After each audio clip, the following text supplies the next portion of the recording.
Wait, Tom? Hold on! Tom? All right, I'm here. We're good. I wasn't pooping. I had a shower because I pooped. You pooped in the shower. I did. I'm sorry. I'm sorry.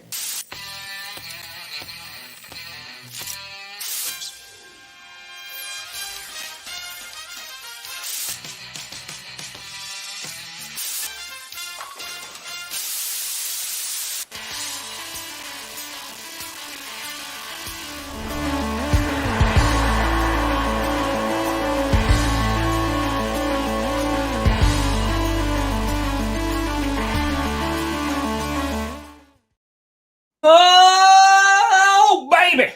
We here. We steer. You in the right direction. Welcome to another edition of the Grossi Perna Show. I'm Tom Grossi. That's Brandon Perna. And after 2 days off, this is GPS.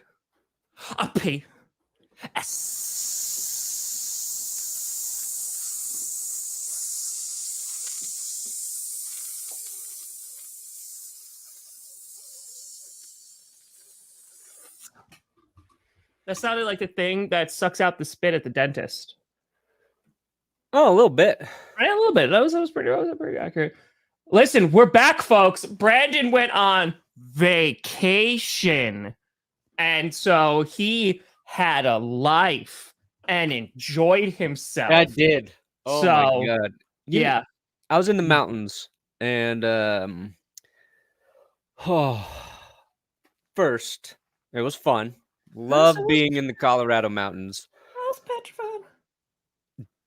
Don't have really cell service where we go. We stayed in a cabin where I could get Wi-Fi, but we weren't in that cabin very often. Had to kind of walk up 2 hills. So it's like a great way to detach, right? So you get into this mode of like detaching from everything. And I go back and forth between detaching and never wanting to be involved with social media or anything ever again. I'm like, you know what? It is so nice to not have to check Twitter every 5 minutes. Just be away from it. I get home, you start to acclimate into it. Yep.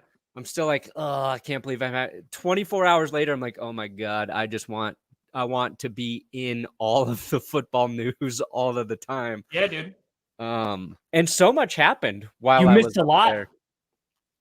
You missed We a were lot. in a drought, and then the pipes burst, the rivers flowed, and I couldn't talk about any of it. Sean Payton just going up to Nathaniel Hackett and punching him right in his manhood, saying, "You're maybe the worst coach the world has ever seen. You should not be allowed to have a family. You should be in jail. And if it were up to me, I would put you on one of Elon's rockets and send you into outer space along with your little baby bitch boy, Aaron Rodgers.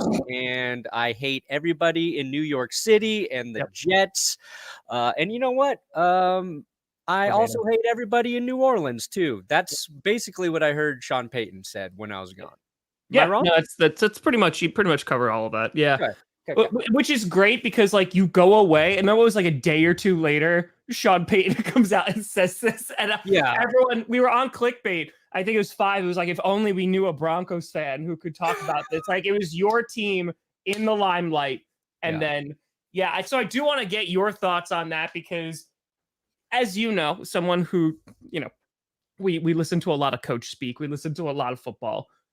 It usually is just very general. There's no real critiques. Anytime there's like a flash of a critique actually aimed at a player or a coach, you're like, ooh, that's so spicy. And it's like, they need to work harder. And you're like, whoa! Sean Payton literally went in on Nathaniel Hackett. But the thing that really, everyone, it didn't surprise me at all.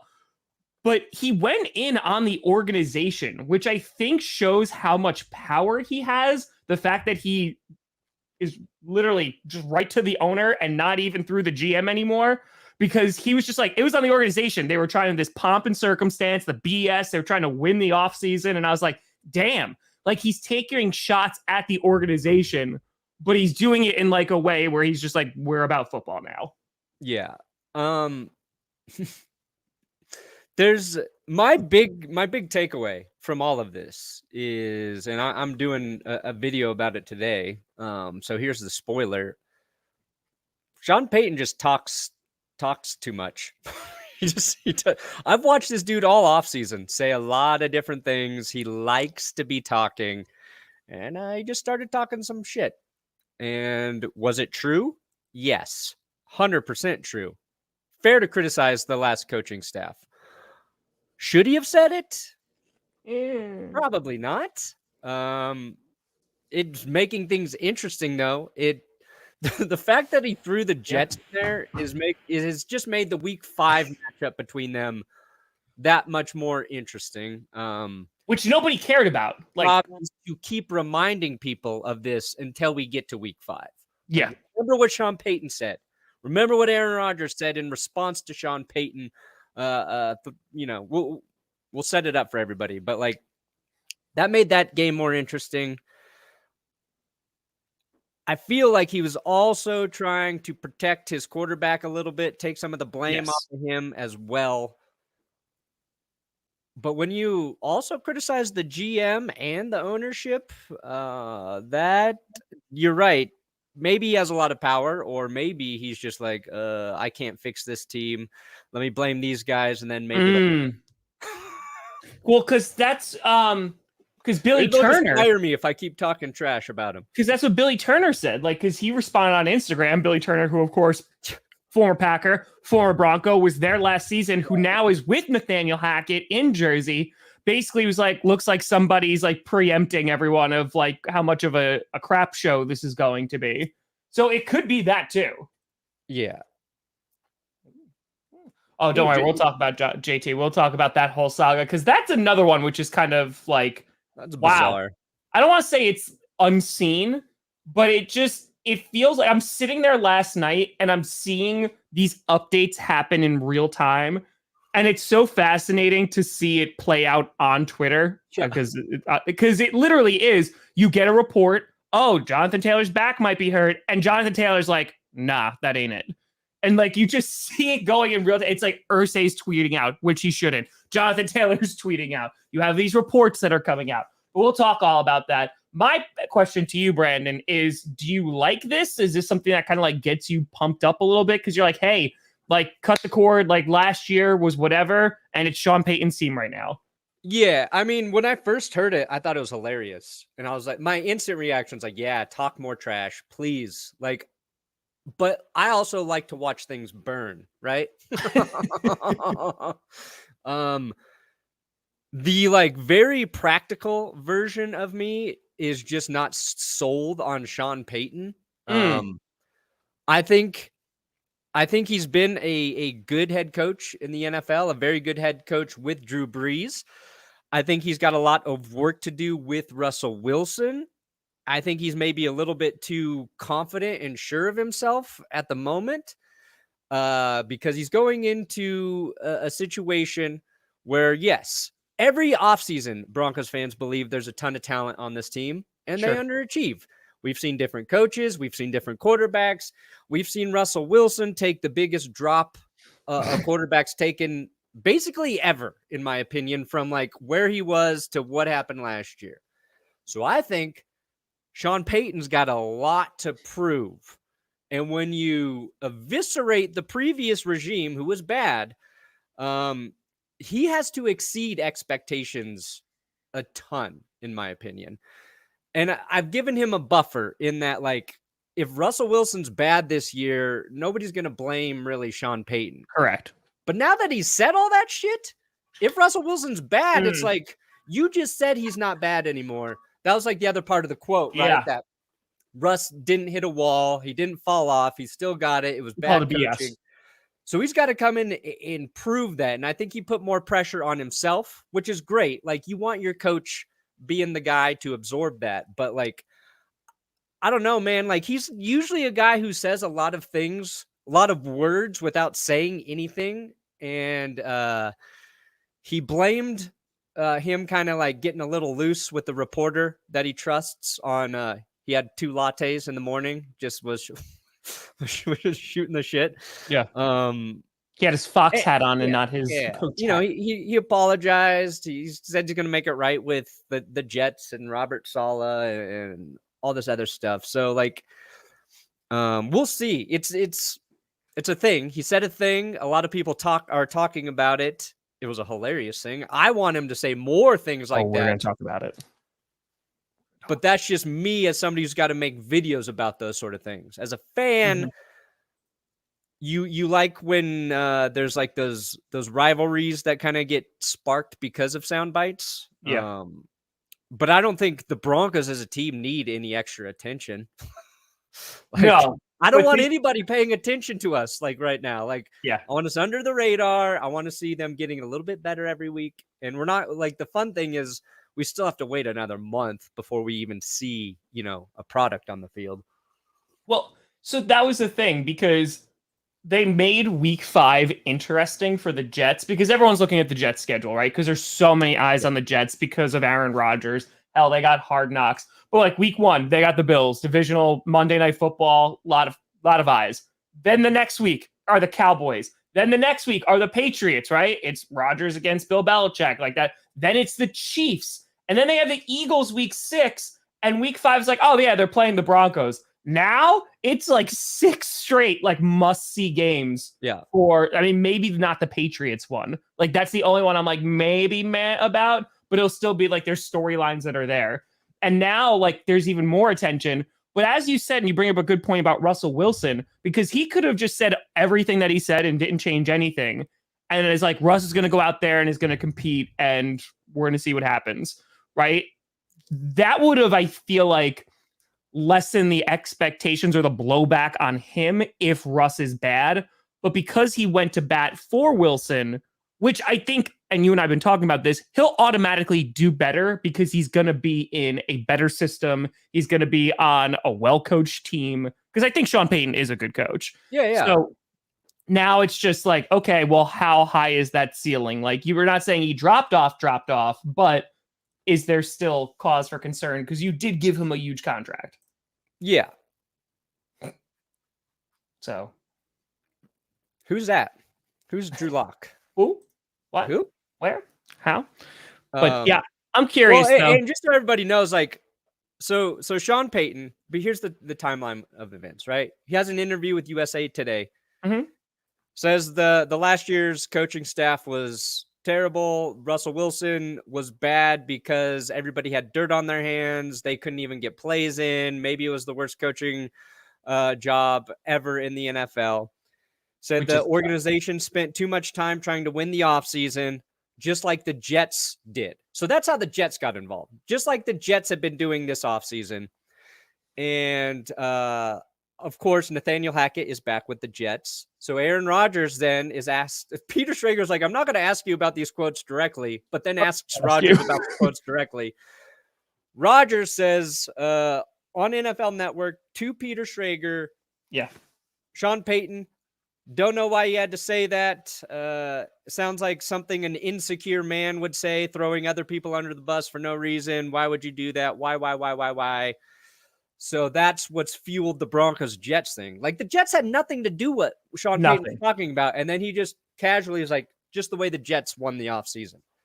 And I get what he's saying in principle, but like, the Jets upgraded their quarterback. Yeah. Right? That's what they did this offseason. 100%. That's what the Broncos thought they did last offseason. They had to hire a new coach. They made a play for a quarterback. Yeah. And yeah, when your team gets that, you're going to hype up, oh, we got a new coach. We got Russell Wilson. They should be excited about it. You should be hyping up that offseason. Yeah. If he wants to criticize a team for winning the offseason, why the fuck didn't he mention the Chargers? That's all they ever do, Tom. Why did the Chargers get out of this mess scot-free?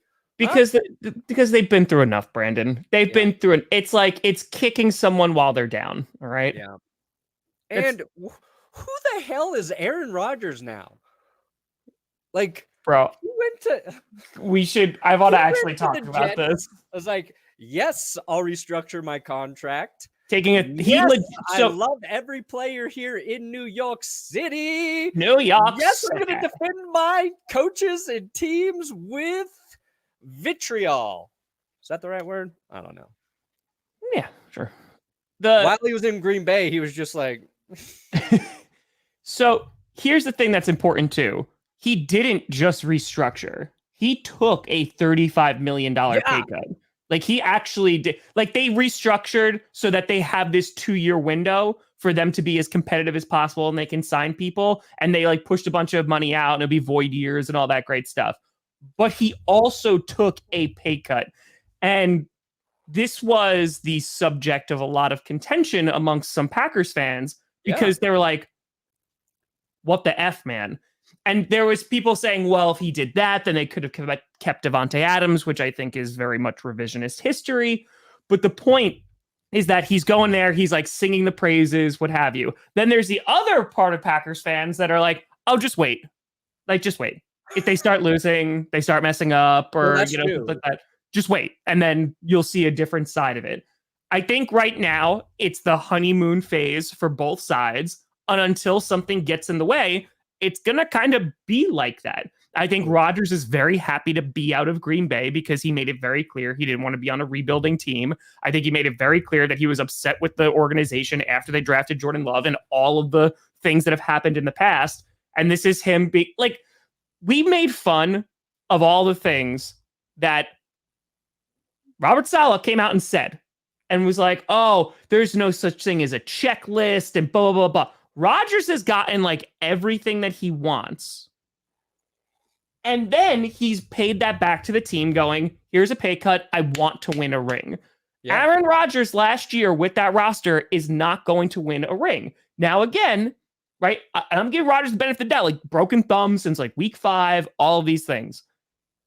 I'm very interested to see how long this is kept up if they start to struggle, because we just mentioned their schedule. It is not an easy schedule in those first few weeks. They're playing both contenders who were in the Super Bowl last year.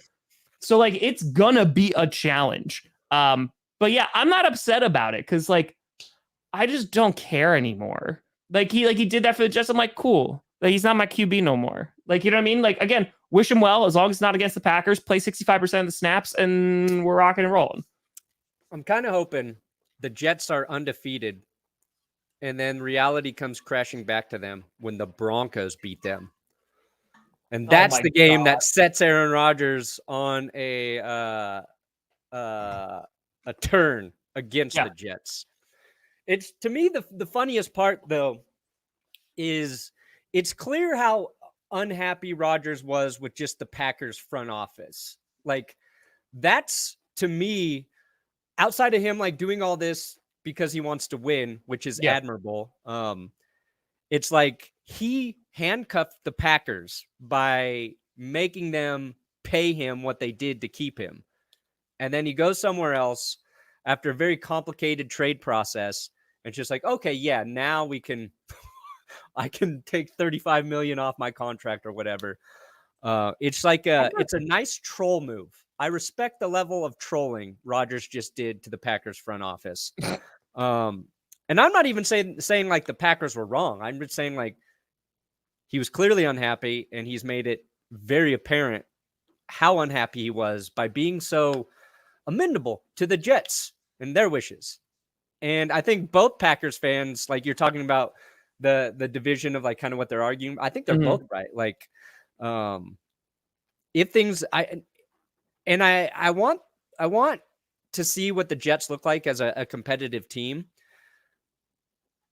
because I think Aaron Rodgers is one of the best quarterbacks to ever do it. And I think he went to a good situation, but I am rooting for something bad to happen to the Jets now just to see how Rodgers responds. Whether that's like a 4-game losing streak and it's not Rodgers' fault at all. And I just want to see like what he has to say when that happens. Anyway, it's going to be fun. The storylines are shaping up for this season. We're starting to see them a little more clearly. Yes. No, I just can't wait for freaking football, man. Like it's now this last week, I feel like really got into like, okay, this is football season now. We got it's the Hall of Fame game that we're gonna be like, yeah, we can't wait. And then we're gonna watch 2 drives of Zach Wilson and be like, all right, I'm good. I'll wait till my team plays in preseason, then I'll wait for the regular season. But yeah, I'm pumped, dude. I'm pumped. Let's talk running backs. Okay. But do you want to talk about Underdog fantasy first?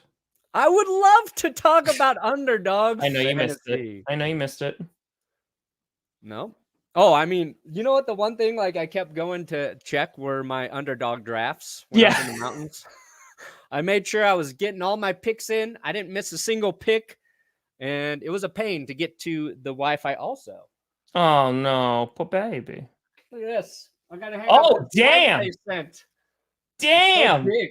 I don't have a lot of space. Large. I think it's gonna go where Champ Bailey is. That's large. All right. Underdog. I know. Can't believe I secured that name. Mm-hmm. Can't believe Tom's new diet. I didn't even see that. Yeah, gotcha, Tom. Gotcha. I've just been slowly adding to it every time.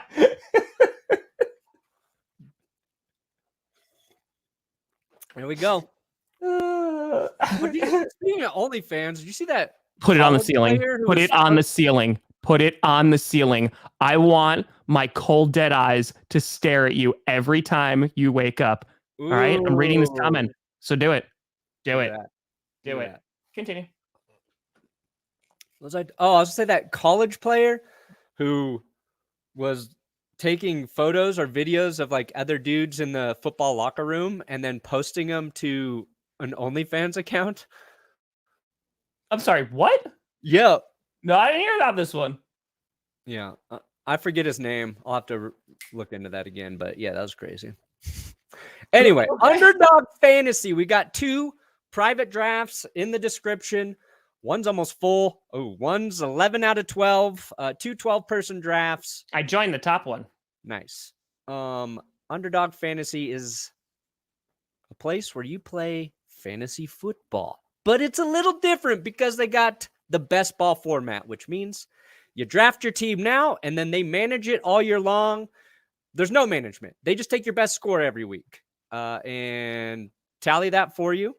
There's the Best Ball Mania tournament, which is their big tournament. 15 million total prizes, 3 million to first place. So if you want to take some chances at trying to win that big money, do it there. They've also got weekly winners, which they just added.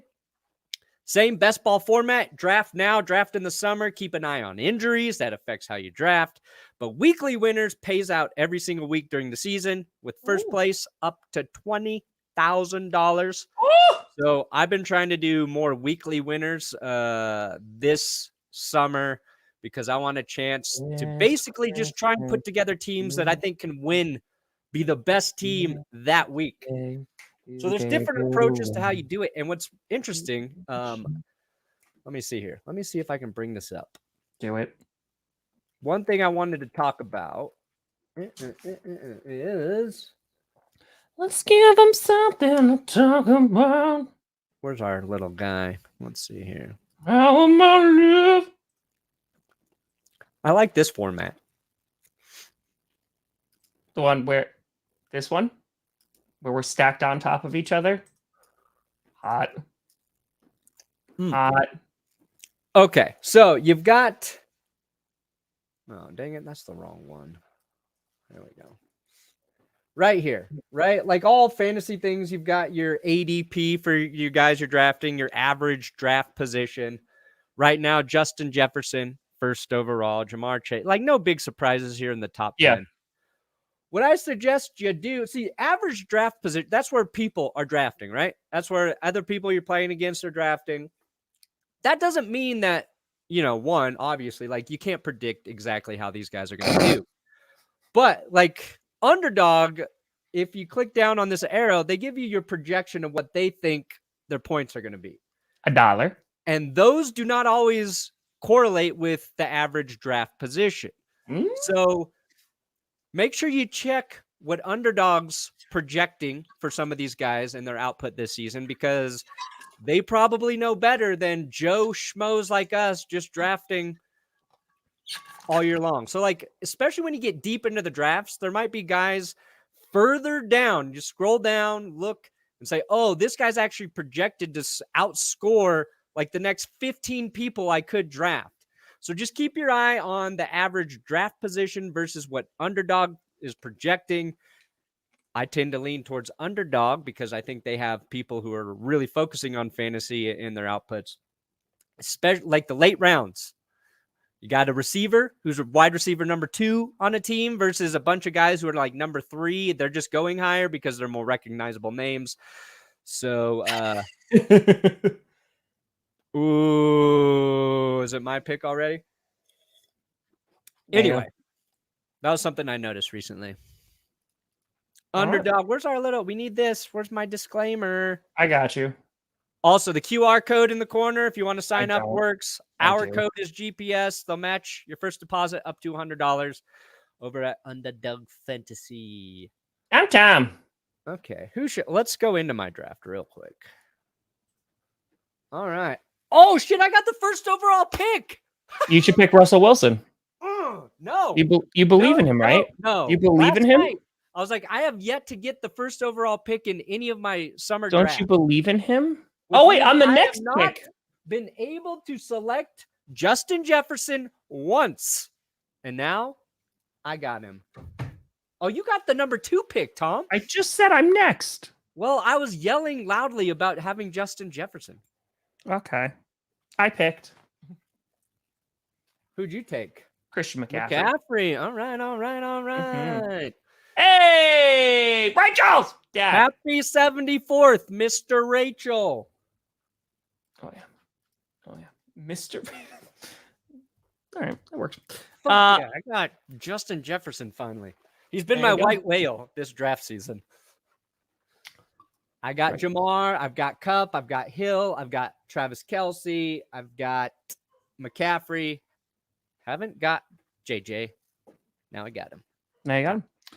I want to talk about this absolutely insane story of Jonathan Taylor versus Jim Irsay or the Indianapolis Colts, which it really is. It's Irsay at this point, right? Like that's who he's going against. But there's so many layers to this because I feel like this is just a culmination of what's been building for a few weeks. Because you see all these running backs that we've talked about numerous times on this show, in which either they're free agents or they're not getting long-term deals or they're getting garbage money. Running backs are upset. They're having Zoom meetings together, which to like air their frustrations. There's not much they can do because the CBA that's there, and they didn't get changed for quite some time. So there's that. There's no incentive for the league. The market's at an all-time low for running backs. And then here comes Jonathan Taylor, who's been a part of this entire story, is obviously a running back, who participated on the Zoom call, who has been very outspoken, winds up meeting with the owner of the Colts, Jim Irsay, on his bus. They have a conversation, and a few hours later, it's thrown out there that Jonathan Taylor has requested a trade from the Colts. Following that request, you have Jim Irsay come out. Well, actually, let me rephrase. First, he tweets out some really weird crap. Well, but it wasn't a tweet, though. He talked about it. He had a quote in there saying if he died tonight and Jonathan Taylor was out of the league tomorrow, like the league would just keep on rolling, which I thought was weird, not just because of the entire quote, but why is he grouping Jonathan Taylor with him? He's like, if I die, Jonathan Taylor's out of the league tomorrow. Like, if I murder Jonathan Taylor and then off myself, will anybody even notice? Yeah, it's Thelma and Louise. So that comes driving the car straight for the cliff right now, which is odd. Then it comes out, and apparently it happened like a few days earlier that he requested a trade, but it came out after the meeting. Then Jim Irsay goes like, "We're not trading him. It's not happening." And now another story comes out in which apparently this was a source that Jonathan Taylor had some leftover back pain from a recurring issue in which it was rumored that the Colts could, if they wanted to, put him on a list that would make him sit out for the year. He doesn't get paid, and it wouldn't count as a contract year because right now he's in a contract. It wouldn't count as a contract year, so he would be on the Colts again next year. So, good God, it's a nightmare. Yeah. It's it's a no-win situation right now because the only thing that's going to happen is Jonathan Taylor has to come back and play on his contract for this year. He doesn't really have leverage in this situation because there's 2 years left on his rookie deal. Also, he's coming off an injury-riddled season, which statistically was his worst season as a pro. Rookie year, like 1,100 yards. Then he had that insane sophomore season. Last year, nothing went right for the Colts, and he wasn't healthy. So his production is not in a place where he, like, if he had a back-to-back insane seasons, he might have some leverage here. Sure. But at this moment, he doesn't. And I appreciate what like he's trying to do and what his agent's trying to do, and that's correct the running back market. Like asking for $16 million or whatever, which is like reported what he wants, which is close to what McCaffrey is getting for this season. They're trying to reset the running back market and get it corrected to help the other running backs moving forward. But I just don't think he's in a position where that he can do that at this moment. If it were next summer and he's on the last year of his deal, that's like a more fair time to be asking for an extension, trying to build your future with the team that way. Sure. But with 2 years left on the deal, coming off not your best season because of injuries, and the other thing that complicates this, right, is he was on the PUP list to start training camp. Yeah. Because he had his ankle surgery. If there's any evidence or documentation of a back issue with that. By the way, he tweeted out that there wasn't. Like Jonathan Taylor also doesn't have back pain. Yeah. That's what I'm going to be curious to see if they're really going to play this non-football injury card with him where we just won't pay you for this year. And then you'll come back and you'll have not added a year to your you'll not use the year on your contract. You'll still have 2 and you'll play on that while also missing a season. I doubt if Jonathan Taylor's agent advises him to not play right now, he might need a new agent. Well, this is a new agent too, because that's some of it might too. Need an old agent. That's you might need the old agent as well. What? Ooh. Here's the thing nobody's talking about though, where Jonathan Taylor's value is this season is helping a rookie quarterback develop. Correct. The most polarizing rookie of the top ones taken in terms of where he's at in terms of being NFL ready. So a great friend to Anthony Richardson would be having a healthy Jonathan Taylor to hand off to throughout the course of this football season. So who do you put that on, Jonathan Taylor or the Colts? And by the way, he's in his contract year, Perna. This is it. He's an unrestricted free agent next year because he wasn't a first round pick. This is year 4. No, this is year. Is this year 4? Yeah, because he was drafted in the 2020 draft. I'm 1 year off. Yeah, so he could have leverage here. He basically wants to play with some guarantees, right? And I understand from the Colts' perspective that it's hey, we don't want. I mean, the Colts. Let's be very brutally honest here. The Colts are just doing what every other team in the NFL is doing towards running backs. They're just getting more heat because Jim Irsay's tweeting through it, and he sounds like a crazy person. Yeah. That's why he's getting more heat. And Jonathan Taylor is a very good running back, but there are injury concerns. The market is at an all-time low. He has no leverage. Jonathan Taylor can turn around and be like, yeah, I'm going to sit out. You're screwed, buddy, because the CBA literally screws players who sit out.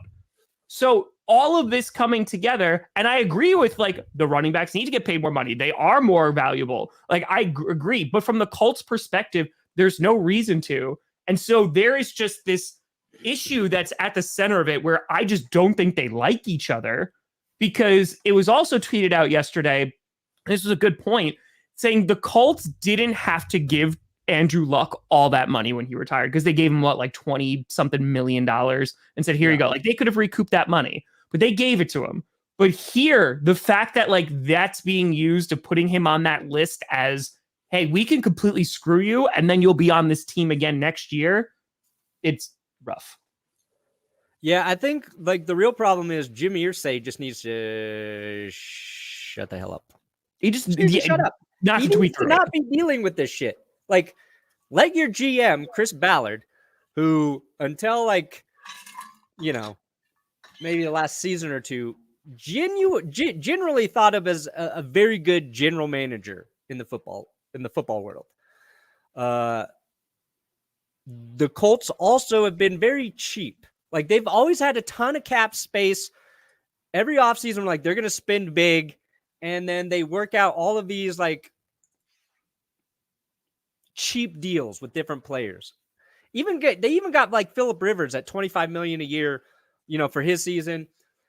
So they have not been overspending on players. Jim Irsay, I feel like over the last 2 years is required more, sought out more attention from the media, would want to be more vocal, more out there like Jerry Jones. And he's not the right guy for it. I don't think he should be talking to players. I don't think he knows what he's doing in that regard. Let your GM do all of that for you. Like, I think Chris Ballard is good at those things. And I think if it were just Chris Ballard and Jonathan Taylor handling this situation, it wouldn't be where it is. But I think he's the problem, Jim Irsay. I think he just needs to step back. Take a step back, Jim. It's an issue where I just want to remind people, because I'm speaking just to Packers fans right now. Packers fans who are like, man, we wouldn't have some of these Aaron Rodgers problems if we had an owner. This is what you also could have. Yeah. Like, it could just be an internal issue, right? That's being dealt with internally and call it a day. It's literally being played out on Twitter, which is not great for the organization. It's not great for Jonathan Taylor. It's definitely not great for Jim Irsay. Like, it's not great for any of them.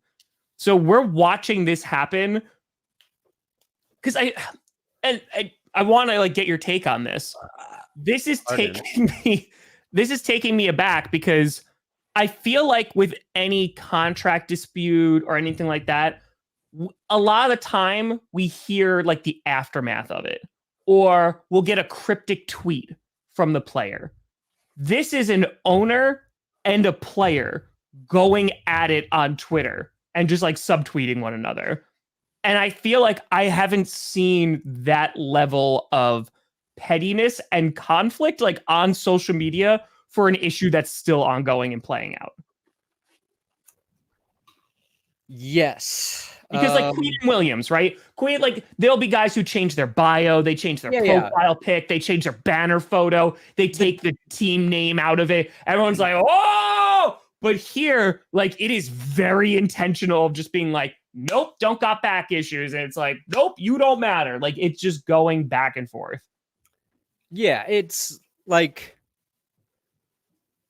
the player can be unhappy. They can be vocally unhappy on social media. We know they're like trying to get a contract, trying to get money.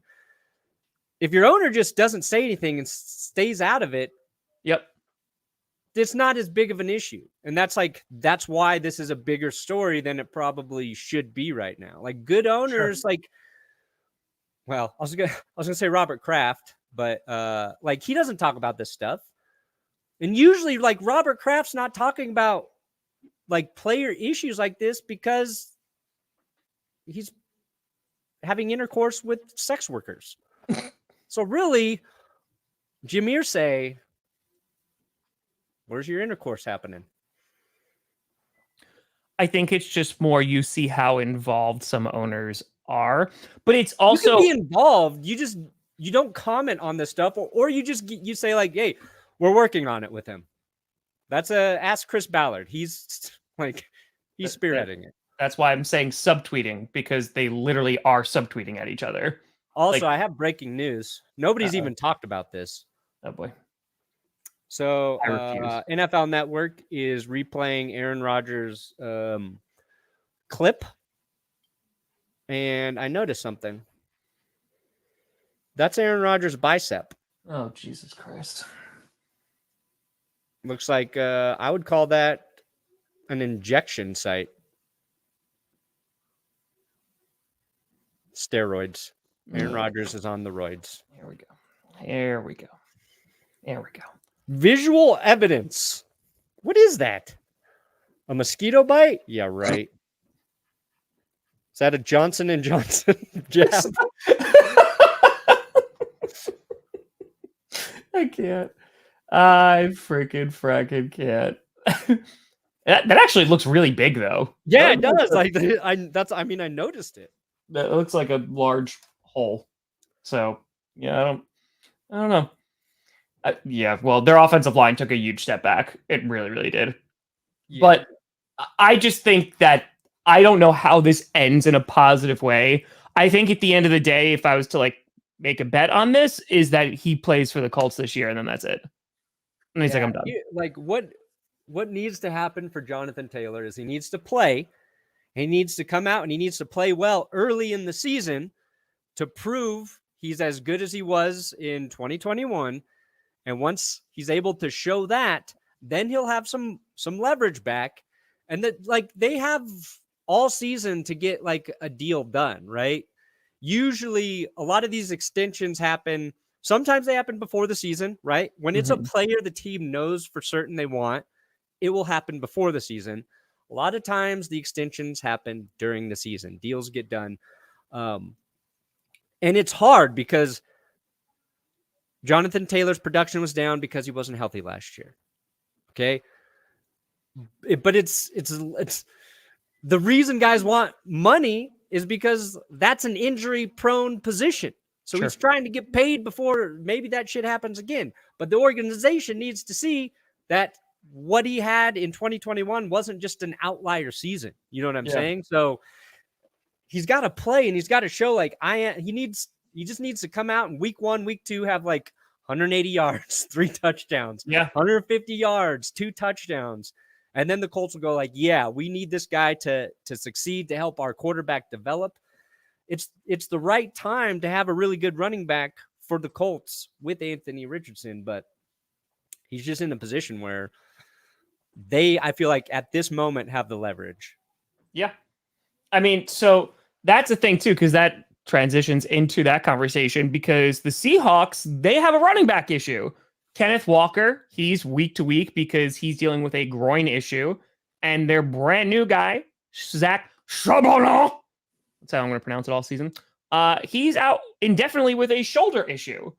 So, I mean, we're about to see how important running backs are, but we all know, we know how important running backs are. It's just, they're not valued right now. It's just not there. It's a quarterback, wide receiver, if you're on the offense, left tackle league. So the Seahawks, I mean, it's good that they drafted someone else, but yeah, there's definitely concern there because they utilize their running backs and their running backs have a history of getting injured. They can be really, really good. But how is it not a bigger story that every running back in Seattle just gets hurt? They're really good and then they're hurt. Because Pete Carroll takes part of their knee every night. He eats them. That's the real kneecap biter. Give me some more of their knee cartilage to chew.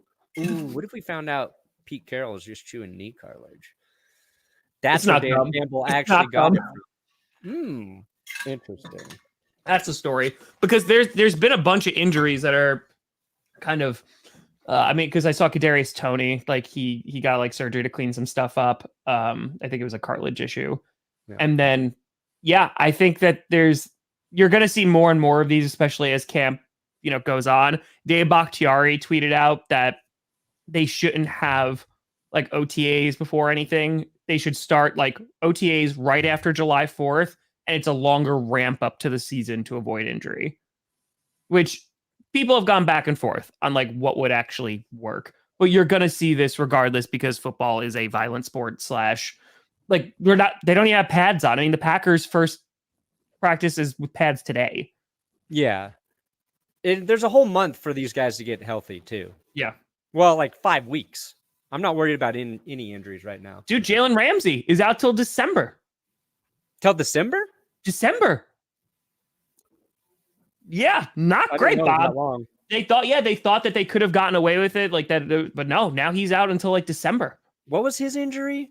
His meniscus. Oh. Yeah. Damn. So that's all right. They can get by without him.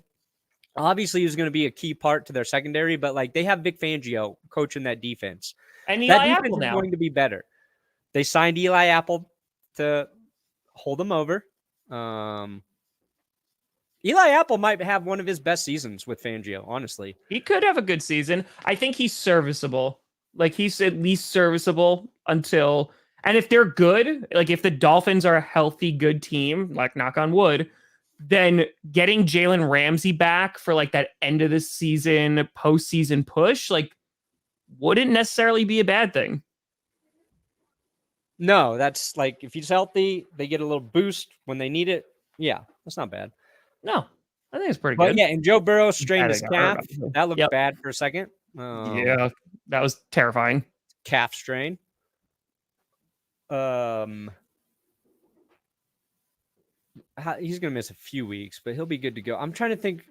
Somebody, I think it was like a former player, like quote tweeted the video of Joe Burrow saying like, "I'm pretty sure this is a calf strain," and I'm pretty sure that player did it after we all knew it was already a calf strain.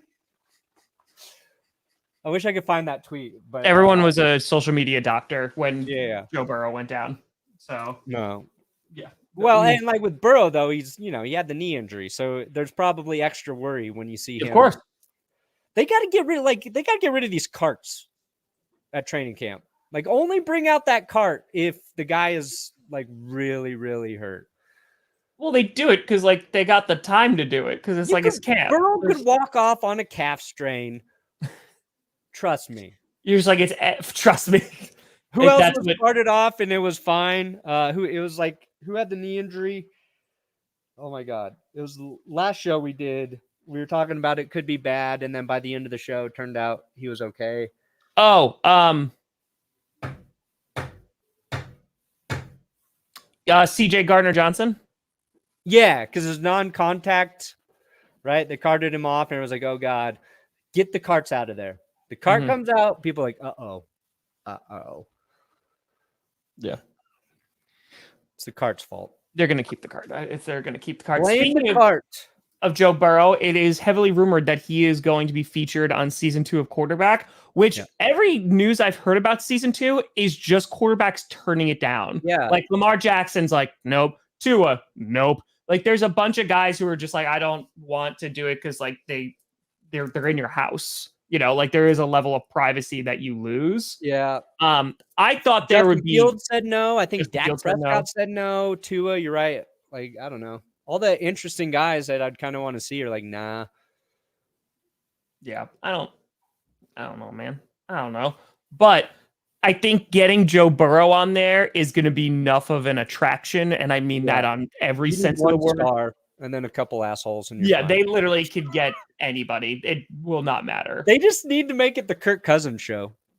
Honestly. No, they don't. They don't have to. They don't. I saw Patrick Mahomes getting paid by Walmart. That one honestly doesn't hurt as much as when Coors Light paid Patrick Mahomes. Oh, Coors, Walmart. Come on, have some respect, Broncos owners. Like, why would you allow that to happen? It's bullshit. It's tragedy. Oh boy.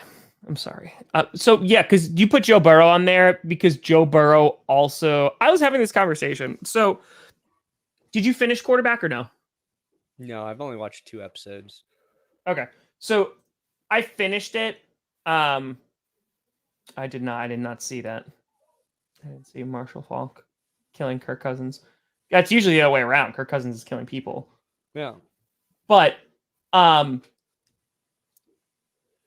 the reason, so you watch the first 2 episodes and you're like, yeah, it's good. Like, it's solid. Like, you're like, I already know a lot of this about these other guys and things like that. it really is a good show for people who are like more like casual viewers of football. Like, I feel like that's a great way to introduce people to football. And you get a name like Joe Burrow on there, who there are fans who are literally Bengals fans, and there's a good chunk of them because of Joe Burrow. It's going to do really, really well. Yeah. And not to like mention like a huge audience like from LSU, right? Yeah. So that's two nice demos Netflix can bring in. They need 2 stars on that show though. Mm-mm. You have the format. You have one who's like elite, then you have like the middle guy, then you have like dude, personally, what I would love to see, you get a Joe Burrow, then you get a middle of the road guy. I don't really care what it is. Get a rookie. Like, you get like one of those rookies, like CJ Stroud, Bryce Young, like even Sam Howell. Like, I would be interested in that. And then what's likely going to happen is they'll just axe him like they did Marcus Mariota 3/4 of the way through the season. But spoilers. But yeah, like they literally just like don't have Marcus Mariota in like the last like 2 episodes, which makes sense because they didn't make the playoffs or anything, and plus he leaves. But apparently Matthew Stafford said no as well. Like, he would have been interesting. Yeah, because I just don't know how much more it's gonna tell us, right? Like, people who literally live and breathe football during the season and read like every single story that you could possibly read. I don't know, but like there's little things in there. So for example, like Patrick Mahomes booking an Airbnb in Arizona 3 months before the Super Bowl. Like, that's just, I'm like, damn.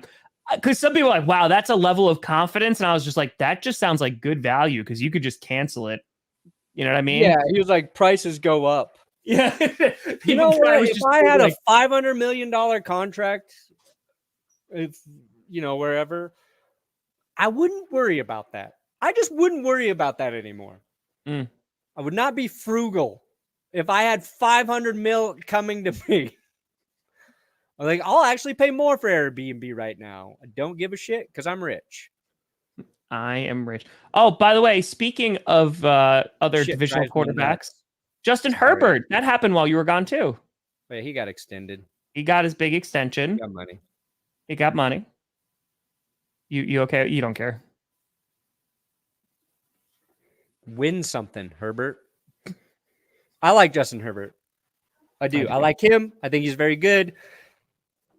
But he ain't done shit yet. So now what does that mean? Sweep the Broncos like every other team in the AFC West.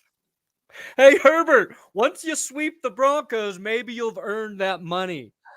Underperformer. So that's the new, like, hey, beat the piss out of my team, and then sweep my team. Then maybe you're worth $260 million or whatever. Okay. Maybe don't blow a 27-point lead in the playoffs. I mean, is that how much is that? Is him? But I mean, like, it is the quarterback. How does he get a pass for that? But every other quarterback would be eviscerated if they blew that lead. Throw the ball into the end zone, Herbert. Oh, can't do that in the second half. I'm not saying it's not like completely his fault. I'm just saying, someone who really likes Justin Herbert, but he's not that good at football. But I love him. Underrated at being overrated. Ooh. Justin Herbert is the most overrated quarterback I've ever seen. People love him, and he hasn't done shit. He's good, dude. He's very good, but he hasn't done shit. He's as hell, too. What did he win last year? Nothing. He had one of the biggest playoff losses of all time. Great job. Oh, let's save him with Kellen Moore. Also great at choking in the playoffs. Just unanimously, this is a great move. Did Kellen Moore draw up the Zeke Elliott play? That's what I want to know. Can't wait to watch Austin Eckler playing right tackle for the Chargers in a trick play. Okay. Travis Kelce also punched a defender. The Chargers they're gonna get to the championship game. Yeah, just because you said something. Just because I went on that rant. Yeah, that sounds about right. They will never get to the Super Bowl again. They're going to play the Broncos in the wild card and beat them. And you'll be happy just because the Broncos made the playoffs. Yeah. Fine. Dude, I will be thrilled if the Broncos make it to the playoffs and then just get the shit kicked out of them by the Chargers at this point. How bad would it be? We were there. We got into the dance, guys. We were talking about this before, but and I don't think this is going to happen. But how bad would it be if the Broncos win 3 games? Russell Wilson's not hurt. There's no major injuries, but they win 3 games, and Sean Payton's well, crap. Dude, the worst thing that could happen for the Broncos would be for them to win 3 games and still be the 3rd worst team in the league. Yep. If they win 3 games, I'm maybe we got a chance for Caleb Williams, but he should have scored on offense at least once. At least one time scored. Dude, here's another issue I have, and I know you're not going to care about this in any way, shape, or form. But it's the waning minutes of the show. Okay. Can we just why do they suck? They just suck. This one's okay. This one's all right. The top right is okay. But it's so freaking boring, man. That looks horrible. That looks horrendous. Why can't they just make good I don't even wear them, but I will buy them. NFL, just let me give you money. And it's just they suck. And 9 times out of 10, they suck. Yeah, Elliot, something the Chargers could never do. And it's not just the Packers. It's across the league. They're just not good. The NFL and their design team is, not hot. Not hot at all. I hate them. The Packers are in a tough spot because green and yellow, that's a tough color scheme just to work with. They got plenty of options! It's hard to make green and yellow cool. It really is. A lie. Yeah, that also happened. Jonathan Garvin, who they drafted late as an edge rusher, and then he switched over and was trying to be a linebacker. And it was his birthday. And then they wished him a happy birthday, and 3 hours later released. So that was rough. Law offices. Yes. Pick it up. Hello, law offices. Speaker. Hello? Speaker. Hello? It might take a minute. No? I hung up. Damn. Guess they don't know that I am actually a YouTube lawyer. Oh, hamburgers. Law and Order Sports. Come at me, law offices. They do. They do suck. The hats suck. The hats suck. They do. They suck. It just makes me disappointed. I'm just come on, I want to get cool hats that I don't have any room for. And I'm never going to wear. You don't even wear hats. No, but I put them on my wall. And they look good. So. Who needs hats when you got giant Underdog? That thing is massive. Yeah, I have no space. That thing is massive. It looks really good. Is it distracting? They want me to do the show with it on my lap. No. Just plug it in. In the contract, I said I would do it. So. You just have to plug it in, though. Yeah. It's got to be plugged in. Hold on. Plug it in. Let's light this. Let's fire it up. Light that sucker up right there. Do that. Quick question. Did my shirt from 30 and 30 Buffalo make it? I think so. Yeah. Because I brought it home 2 days later. Damn. Hey everybody, welcome to GPS. I'm Brandon Perna here with Tom Grossi, and today we're going to navigate you to a 1 hour ad for Underdog. Feeling the need to defend their coaches? That doesn't always happen. It does not always happen. So they have to like them because the amount of people. All right. This is real quick. I'm an overdog. during the Urban Meyer regime, were there players that actually came out and defended him at all? No, they're like, fuck that guy. Yeah, so that's what I'm saying. Like, I don't think that's the fact that you have like Billy Turner coming out and like defending Nathaniel Hackett. I'm sure he's thankful because like that's probably part of the reason he got a job, and it's Aaron Rodgers too because he likes Billy Turner. But I don't know, man. Like, dude, that's honestly Hackett's problem. I think is he was too nice, too likable. It's true. It's true. It wasn't like even Broncos fans. Like Urban Meyer, everyone's like, this guy's like a scumbag. He's kind of just like a scumbag.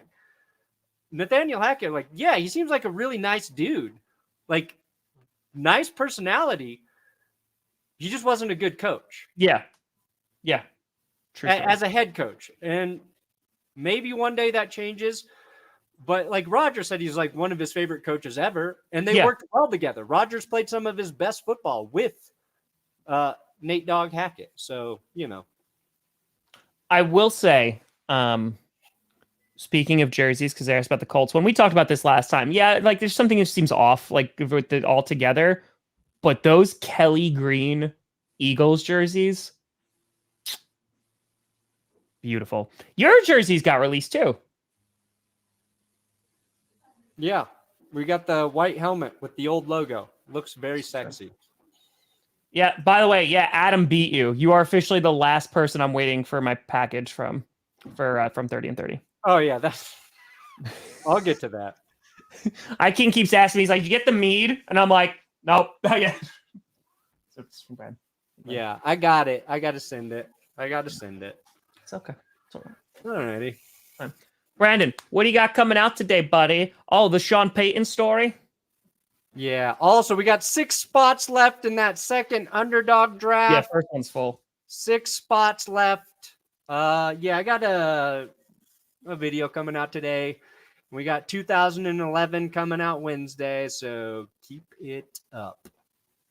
Hold on. Johnny wants you to send him that Manscaped thing. Remember, you were offering us. Yeah. You guys will be waiting a while, so just brace. Can you send me some of the hair that you shave off from Manscaped? Could be from any part. Yeah, sure. Could be from any part. Just put it in the bag. That's fine. Yeah, I got I think probably a skit coming out today. I released Coach last night, which was wild. Which, by the way, I might have to move it to Sundays because a bunch more people watched it, and I was like, oh, Sunday is a good night for Coach. Plus, that extra day really did help. But yeah, I've got 2 interviews today that I got to do. But yeah, I'll be trying to get a video out today. And no, rankings are coming out this week. Rankings. They are going to happen. I'm going to make them happen. Wow. So, that's it. Well, folks, thank you so much for watching. I'm Tom Grossi. That's Brandon Perna. This is GPS. And you have been navigated. And you've reached your destination.